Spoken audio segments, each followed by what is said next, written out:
Assalamualaikum warahmatullahi wabarakatuh. Selamat datang di channel Asbai Story. Jangan lupa like, komen dan subscribe serta aktifkan lonceng notifikasi agar tidak ketinggalan cerita menarik lainnya. Sekarang mari kita mulai ceritanya. Pagi, sayang. Jagat semakin mengeratkan pelukannya pada pinggang kecil istrinya. Rasa sayangnya pada Nara sangat membuncah. "Kamu kenapa?" Jagat mengusap bagian bawah perut istrinya. Dari semalam terus merasakan kesakitan. "Mau minum rebusan jahe?" "Enggak, Mas." Tangan Nara terulur memberikan usapan pelan pada kening langit. Bocah kecil itu terserang demam setelah pulang dari pasar. Ia melarang Lintang dan Langit tidur sendiri di kamar keduanya sampai usia si kembar 9 tahun. Diusapnya dengan sayang. "Mas," panggil Nara kemudian membalikkan badannya. "Kalau aku hamil, Mas tetap sayang anak-anak, kan? Aku takut kamu pilih kasih.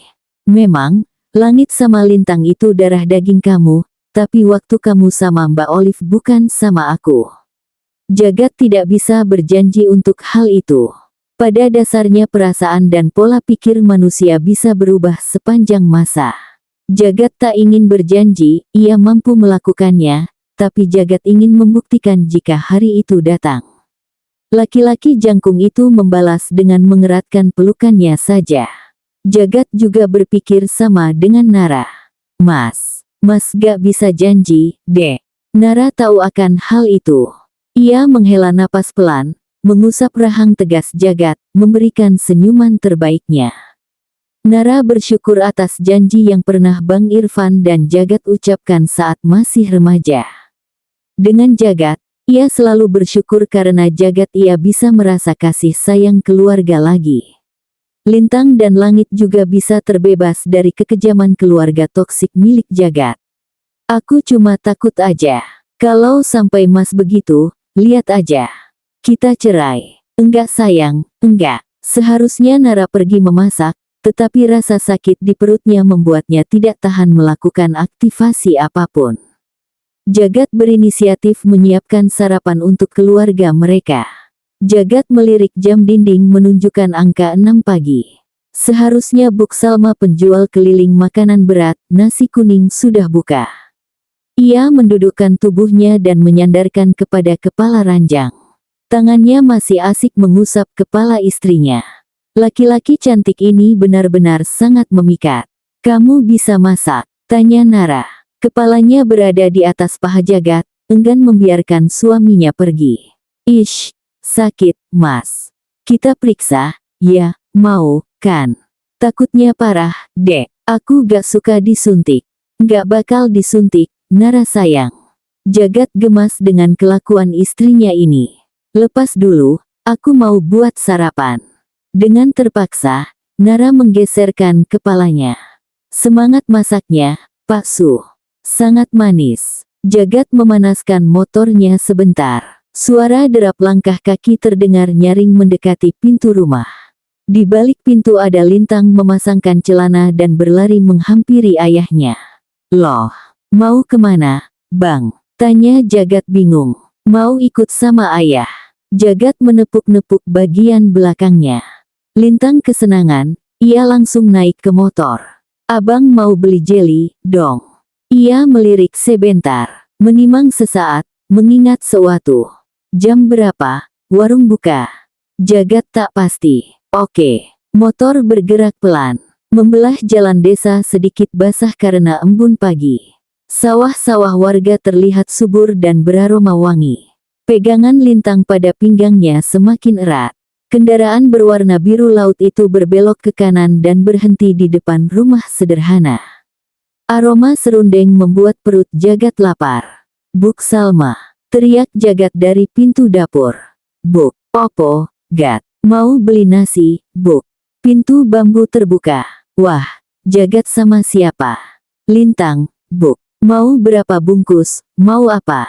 Jagat menatap makanan sudah dibungkus. "Ambil nasi putih aja, Buk. Lauknya kalau ada ayam, ayam aja." "Wes, adalah, Gat. Mau yang bumbu apa?" "Campur aja, Buk." Selesai membayar, Jagat dan Lintang menuju warung terlebih dahulu.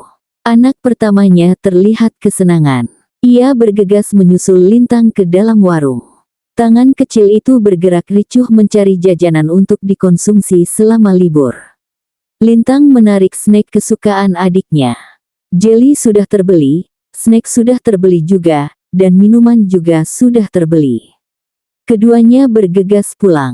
Sesampainya di rumah, Aning berdiri di depan pintu rumah, tapi Jagat enggan menyapa. Aning harus merasakan diperlakuan seakan-akan tidak ada oleh orang lain, seperti yang biasa Aning lakukan pada orang lain. Ja, ini ibu, loh. Yang dilakukan Jagat barusan memang tak sopan. Hah, sudahlah, ibu cuma mau ngeliatin langit lagi demam aja. Pembohong, bukan itu tujuan Aning sebenarnya. Ada maksud lain kedatangan Aning ke rumah putranya ini. Ia ikut masuk ke dalam kamar. Aning kaget melihat interior kamar Jagat dan istri keduanya ini sangat bagus. Ada 2 lemari kayu di sudut ruangan dengan pola ukir yang indah, meja mirip seperti meja belajar dengan berkas-berkas milik Jagat di atasnya, meja rias, dan rak kecil menyimpan sepatu, dan gantungan tas di samping pintu. Aning menggelengkan kepalanya sesaat kemudian berjalan ke arah ranjang. Aning duduk di hadapan Nara. Langit keadaannya gimana? Tanya Aning sedikit berbasa-basi sebelum mengatakan tujuannya. Udah turun panasnya dibandingkan yang semalam. Kamu gimana sih, Nar, bisa-bisa langit demam begini? Aning sengaja menarik simpati dari Jagat. Besok-besok tinggalin aja langit sama ibu, gak apa-apa, kok. Terus Mbak Angel sama ibu jadikan anakku aku pembantu gitu. Buk, Nara ini bukan orang bodoh yang gak tahu siasatan ibu. Jangan asal ngomong kamu. Aning menatap Jagat takut. Ibu datang ke sini cuma mau pinjam uang sama kamu, Ja. Jagat memberhentikan kegiatan makannya. Ia menatap ibunya dengan bingung dan berkata, buat apa? Ibu masih suka ngasih uang ke anak-anak SMA itu lagi. Bukan, Ja. Ibu mau jemput bapakmu. Dia bakal pulang hari ini, ada SMS ibu bilang kalau sore nanti sampai di dermaga. Bapak ikut travel. Aning menatap anaknya. Tapi bapaknya nyuruh ibu jemput ke dermaga, Ja. Kalau memang jemput di dermaga, biarkan aja, Iwan yang jemput, Bu. Apa salahnya kalau ibu yang jemput bapak? Cetus Aning tak suka sikap anaknya. Ia berlalu pergi dari kamar. Sebelum jauh ia sempat berkata, awas kamu Ja, kelakuan kamu bakal ibu aduin sama bapak. Ibunya ini sudah berumur, tapi kelakuannya seperti anak kecil saja. Apapun masalah yang ia hadapi akan mengadu kepada bapaknya. Terkadang Jagat lelah dengan kelakuan ibunya, tapi ia berusaha untuk tetap kuat karena sikap dia saudarinya juga sama seperti ibunya. Nara yang menonton perdebatan tersebut. Sudah, Mas, gak apa-apa kalau ibu mau pergi. Tapi, Dek, bahaya. Ibu itu gak tahu apa-apa. Biasanya juga sama Mbak Angel, tapi hari ini Mbak Angel naik ke desa Balok ngurus kerjaan. Iya udah, bisa sama Mas atau Sheila, kan? Baiklah. Jagat turuti kemauan ibunya itu. Selesai sarapan, Jagat membawa Lintang untuk mandi terlebih dahulu. Ia berniat membawa Lintang ke balai desa. Ada pertemuan membahas proyek pembangunan desa yang berkaitan dengan sawah warga. Jagat diminta datang. Sekiranya, bisa memberikan bantuan untuk dana proyek. Ayah, ibu lagi sakit, ya? Tanya Lintang mengelap tubuhnya sendiri. Soalnya, pas abang minta temanin ke WC, ibu sempat ngeluh kalau dia susah buang air besar. Jadi, sakit istrinya itu karena susah buang air besar. Pantasan Lintang membeli jeli terlalu banyak. Iya, ibu lagi sakit. Makanya, abang harus rawat ibu sama adek biar sehat. Oke, ayah. Baju masih disiapkan oleh Nara. Karena pertemuan non-formal, Jagat hanya mengenakan kaos dan celana training panjang, berbeda dengan Lintang. Nara dandan serapi mungkin, setidaknya anaknya tidak kucel dan terlihat seperti gembel. Di dalam saku baju Lintang ada uang rep. 10.000, sengaja Nara masukkan. Berjaga-jaga takut si abang kehausan saat bermain dengan temannya. Di sini ada uang buat abang belanja. Jangan beli makanan aneh-aneh, terus kalau ada makanan bagi sama temannya. Siap, Ibu. Jangan main dekat jalanan, paham? Lintang menganggukkan kepalanya. Jangan dorong temannya takut jatuh, terus sandalnya dipakai jangan dilepas. Oke. Lintang mendekati ranjang, memberikan kecupan sayang pada kening adiknya sudah tidak mengenakan kompres penurun panas. Langit terlihat sedih karena tidak bisa bermain seperti Lintang. Adik cepat sembuh. Abang bawa sesuatu buat adik, oke. Abang. Nara tersenyum melihat kelakuan manis anaknya. Abang tinggal, tanya Nara karena anaknya sibuk mencium pipi adiknya. Ayah udah tungguin. Selamat tinggal, adik. Lintang berlari keluar kamar. Nara mengikuti dari belakang sambil menggendong Langit. Di hadapan rumah sudah ada Jagat bersama dengan Asman suami Mia. Tangan Lintang terus melambai, tanda perpisahan. Tapi Langit enggan untuk melihat karena tak rela ditinggalkan oleh kembarannya. Langit menangis karena ditinggal. Melihat respon si kecil membuat Nara kaget. Sayang, adek sama ibu dulu, ya. Tidak, abang. Iya, nanti abang pulang. Adek istirahat dulu biar cepat sembuh. Biarlah seharian ini Langit bersama dengan Nara saja. Demam Langit sudah sembuh, hanya tertinggal rasa lemesnya saja. Nara sempat membawa anak keduanya ke puskesdes untuk memeriksa dan memberitahu keluhan sakit di bawah perutnya. Dok, Bayu mengatakan Nara mengalami masalah kesehatan pada pencernaan saja dan sudah mendapatkan obat. Selama 3 hari mengonsumsi obat yang diberikan Dok Bayu, Nara bisa menuntaskan masalahnya hampir beberapa hari itu. Masalah lain datang, bukan dari tubuh, tapi dari tetangga kiri dan kanan. Mbak Angel dan Sheila mulai berkoar-koar di hadapan rumah Nara tentang kepulangan mertuanya dari kota. Pak Danio atau sering disapa Pak Dadang ini kerja di kota sebagai karyawan tetap di perusahaan retail. Kepulangan Dadang ke desa Sumber Jati pada hari ini untuk merayakan ulang tahun istrinya.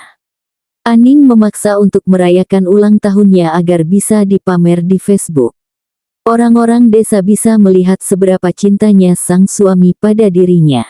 Rumah sebelah sudah ramai oleh orang-orang, tapi Nara tidak diundang untuk meramaikan acara tersebut. Bahkan, Jagat tidak diberitahu ada acara spesial untuk ibunya. Nara tidak masalah sama sekali, meskipun ia tidak diundang. Nara tetap memberikan beras 5 kilogram, gula, dan kopi, setidaknya ia ada memberi bantuan pada acara itu. Jagat baru pulang dari ladang karet diminta untuk makan, tapi Jagat menolak karena istrinya sudah masak. Beberapa warga sedikit bingung, kenapa Nara tidak diundang? Kenapa Nara tidak datang? Dari dahulu saja, ibu dan saudara Jagat ini tidak menyukai istri dari laki-laki pengusaha cengkeh itu. Parah banget, ya, Bu. Menantu sendiri gak diundang, bisik wanita 45 tahun itu pada teman di sebelahnya. Secara gak langsung, Buk Aning gak menghargai anak sama menantu sendiri. Amit-amit anak saya punya mertua begini, Buk. Hadeh. Kalau orang kaya gak bakal begini, Buk. Yang kaya itu Jagat bukan Buk Aning sama anak-anak ceweknya. Sud. Ibu-ibu berhenti membicarakan Aning karena kedatangan Sheila yang membantu membungkus nasi. Di dalam rumah, Jagat bersama keluarga kecilnya sedang menikmati makan siang mereka. Nara memasak ayam kecap dan tahu tempe tepung. Selamat makan, teriak Langit. Di tangannya sudah ada segelas susu vanila. Ibu, tahu gak manusia paling menggemaskan di dunia ini? Siapa? Ya, ibu gak tahu. Nara menerima suapan dari suami. Enggak pakai ayam, keluh Nara. Mas, pisahkan dulu. Padahal yang pulang kerja itu Jagat, tapi yang makannya disuap itu Nara. Jawabannya adalah Langit, ucap Langit memberikan senyuman manisnya. Lihat adek, manis, kan? Enggak kayak abang, jelek. Abang ganteng, ya. Jagat terkekeh. Dulu saat makan siang, Jagat selalu makan sendiri. Anak-anak sibuk bermain sampai sore, tidak mengenal lelah sama sekali. Tapi sekarang, semuanya berubah. Nara memperhatikan dan memperdulikan Jagat dan si kembar. Selesai makan siang, Jagat memilih untuk bersantai di ruangan depan kamar. Bermain ponsel, memeriksa pemasukan pabrik cengkeh di kota sana.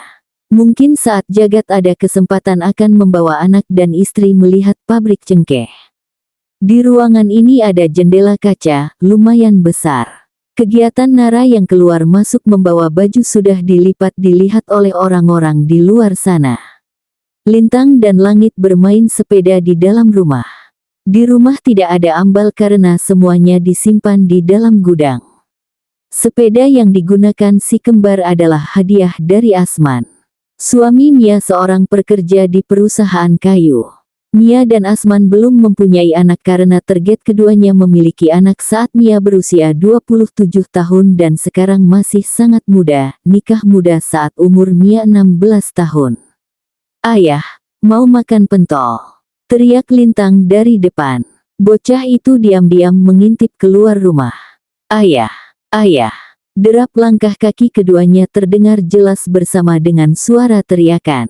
"Mau pentol? Ibu, mau pentol. Bawa ayah, Bang."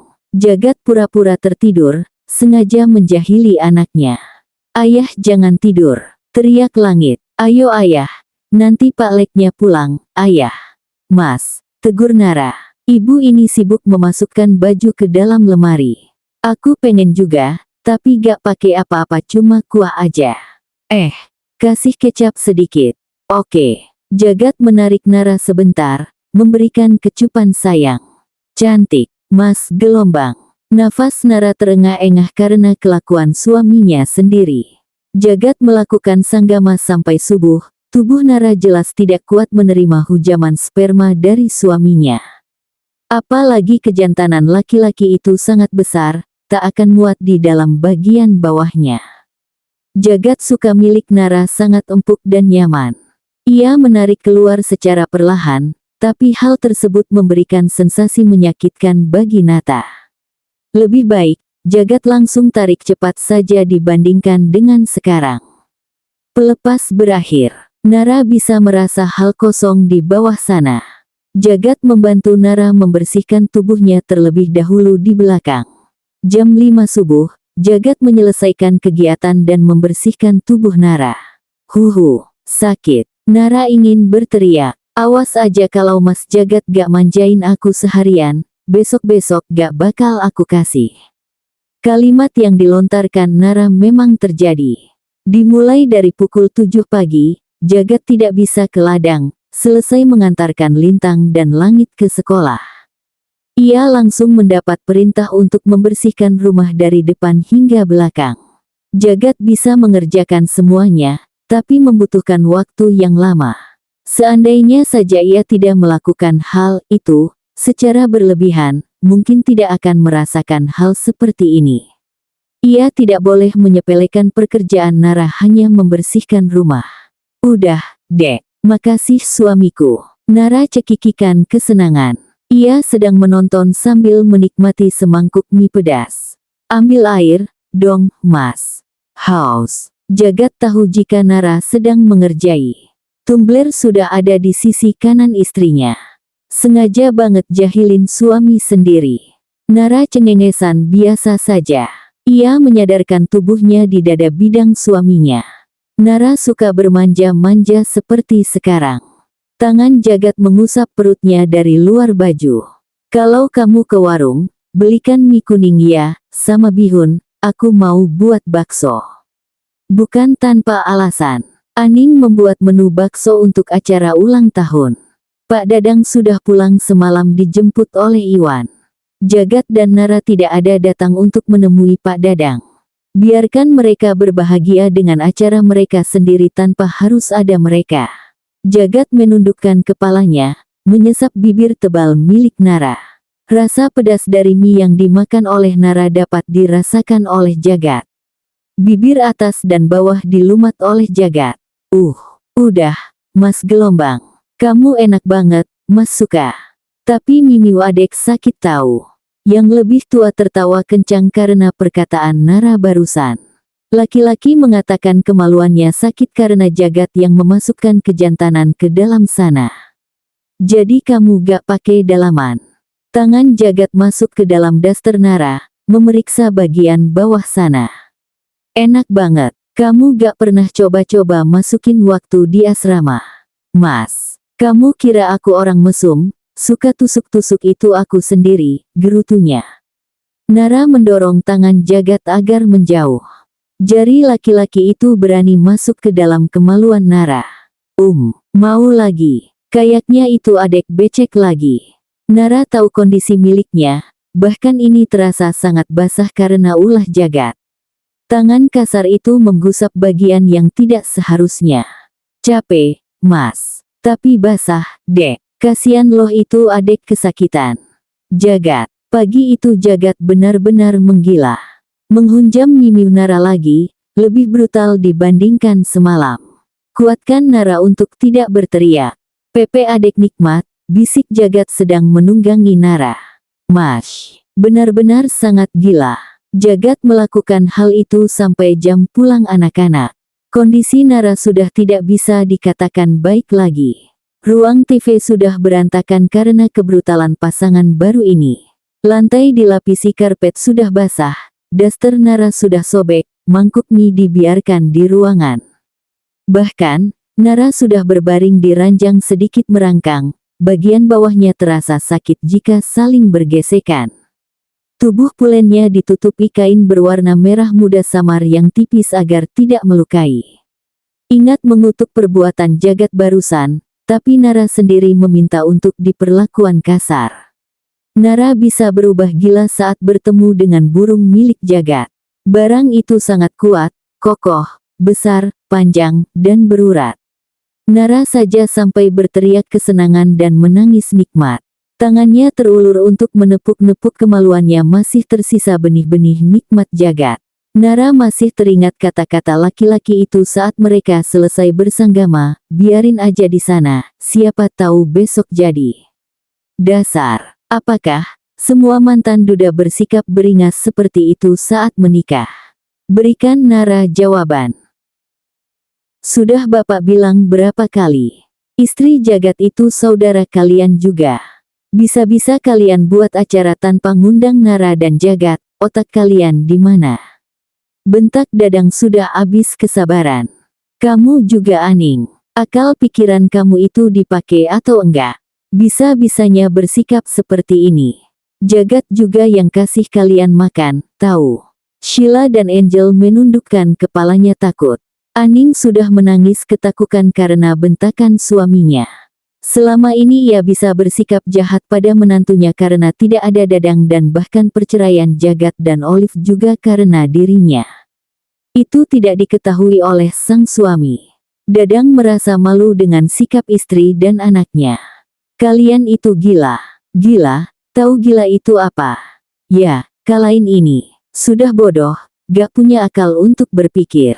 Maaf, Pak, kita hilaf, ucap Aning ketakutan. Tahu hilaf itu apa? Perbuatan yang gak sengaja kita lakukan, perbuatan yang salah, tapi kalian sadar melakukan hal itu. Suara Dadang terus menggema. Bapak malu sama kelakuan kalian. Sikap kalian ini memperlakukan diri sendiri. Rumah Aning malam itu benar-benar berisik dengan teriakan Dadang. Bapak sudah sabar sama kalian. Apa yang Bapak lakuin buat kami? Teriak Angel, berdiri di hadapan bapaknya. Selama ini Bapak cuma sibuk di kota, kerja, sampai gak ingat ada anak, ada rumah di sini. Mbak, Sheila takut kakaknya ditampar bapaknya seperti dahulu. Udah, Mbak, Bapak kerja di sana buat hidupin kalian juga, Angel. Aku hidupkan diri aku sendiri, Pak, selama ini apa tugas Bapak itu? Dadang ikut berdiri di hadapan anak pertama. Tangannya terangkat tinggi, hingga suara nyaring mengagetkan semua orang yang ada di sana. Plak, Bapak, Angel. Aning menangis kencang melihat putri pertamanya terkena tamparan. Astaga, Pak, sadar, Pak. Gadis itu menatap bapaknya tak percaya. Laki-laki hebat dalam hidupnya dengan tega memberikan tamparan. Bapak nampar aku karena bela istri Mas Jagat. Teriak Angel. Aku anak bapak, Pak. Dengan teganya bapak nampar aku cuma demi bela orang kaya Nara. Karena perbuatan kalian itu salah, Angel. Mau bagaimanapun, Nara atau Olive itu saudara kalian karena sudah menikah dengan Jagat. Enggak, Angel berlari masuk ke dalam kamar. Aku benci bapak, hal seperti ini bukan kejadian langka. Angel sering bertindak seperti sekarang. Dadang mengusap keningnya. Pusing melanda dirinya sudah tua ini. Lah, pulang ke rumahmu dulu, ya.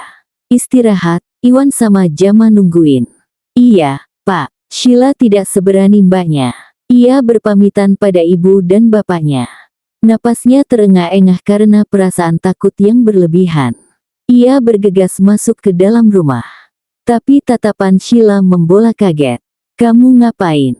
Sheila merebut ponselnya dari tangan Iwan. Rasa takut pada bapaknya terkalahkan dengan rasa takut pada sang suami. Iwan menatap Sheila tak percaya. Pernikahan yang dijalankan selama 6 tahun hanya sia-sia saja. Pelukan Iwan semakin erat pada Jama. Kamu selingkuh selama ini, lah. Tanyanya dengan nada gemetar. Selama ini salah aku apa? Aku selalu nurut sama kemauan kamu, bahkan aku rela aja kerja gak pulang ke rumah. Gak ada waktu buat Jama. Maafin aku, Mas. Aku enggak bermaksud begitu, aku khilaf.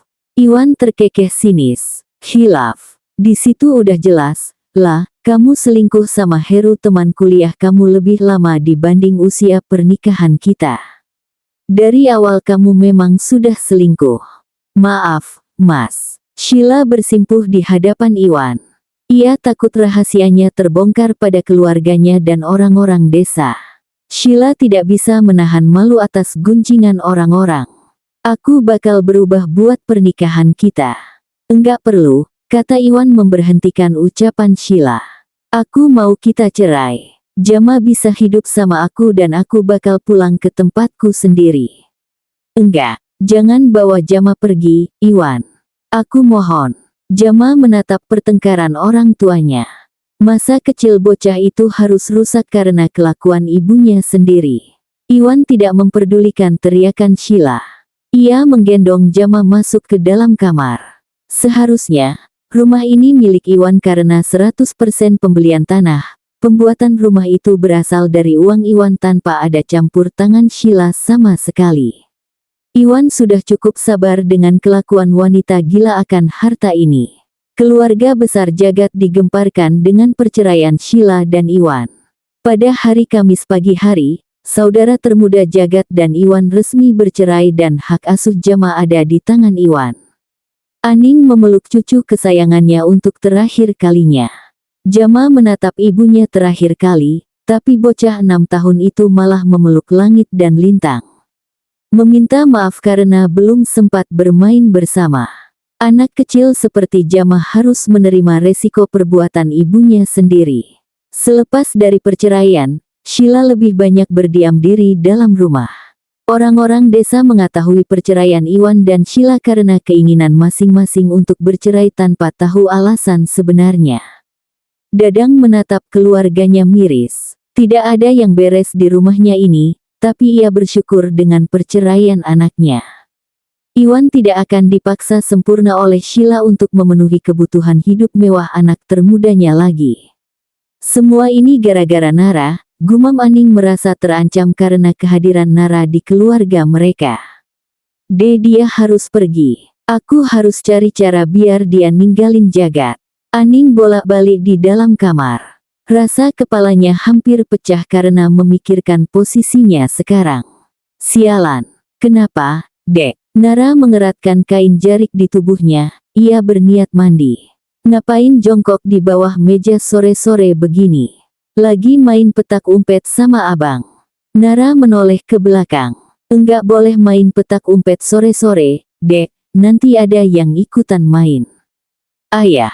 Langit berlari dari dapur menuju depan TV, Ada Jagat sedang menonton, ia menarik napasnya dengan tergesa-gesa. Menatap abangnya masih asik memakan kue sambil menonton film kartun di tablet. Abang katanya mau main tadi. Adek kenapa teriak? Jagat menarik anak manisnya untuk berbaring bersama. Ibu mana? Ibu mandi. Enggak usah rayu-rayu adek, lagi ngambek. Lintang hanya mencibir sambil memakan kuenya. Ayah, pengen makan pentol. Enggak ada yang jual pentol malam-malam. Ada. Langit memiliki pita suara yang kuat. Nara keluar dari kamar menggunakan piyama mirip dengan milik langit sekarang. Laki-laki cantik itu duduk di sofa, memeriksa buku sekolah kedua anaknya. Ibu mau pentol. Besok gak ada jajan buat sekolah, sahut Nara enteng. Capek banget, gumamnya pelan. Jagat mendudukkan tubuhnya. Buk, kita ke pasar malam di balai desa, mau? Boleh. Lintang dan langit bersorak kesenangan. Nara bergegas memasangkan jaket pada si kembar dan dirinya, sedangkan Jagat selang mengenakan kaos dan celana pendek. Di pelantaran depan rumah sebelah ada Aning, Dadang, dan Angel sedang mengobrol. 3 orang itu melihat keluarga kecil Jagat naik ke atas motor. Melihat kebahagiaan sederhana yang dirasakan oleh Jagat membuat Dadang ikut merasa bahagia. Jagat terlalu lama terkurung dalam ikatan kata, keluarga, teramat buruk ini. Hidup Jagat udah baik, Buk, jangan kamu rusakin lagi, kata Dadang. Dulu kalian bisa menindas Olive, tapi Nara itu beda. Sedangkan Jagat bersama keluarganya sudah menikmati waktu bersama. Di bawah cahaya bulan, membuat rasa bahagia ini semakin berlimpah. Obrolan kecil dari anak-anak menemani perjalanan. Pelukan Nara di pinggang Jagat semakin erat. Kamu cantik banget, Dek. Makasih, Mas. Lintang mendongak, melihat ke ayahnya. Dalam kepala anak kecil itu ada kata sederhana yang Jagat ucapkan yang bisa ia katakan pada ibu dan adiknya. Iya, ibu cantik sama kayak adek, gumamnya sambil tersenyum. Bersambung.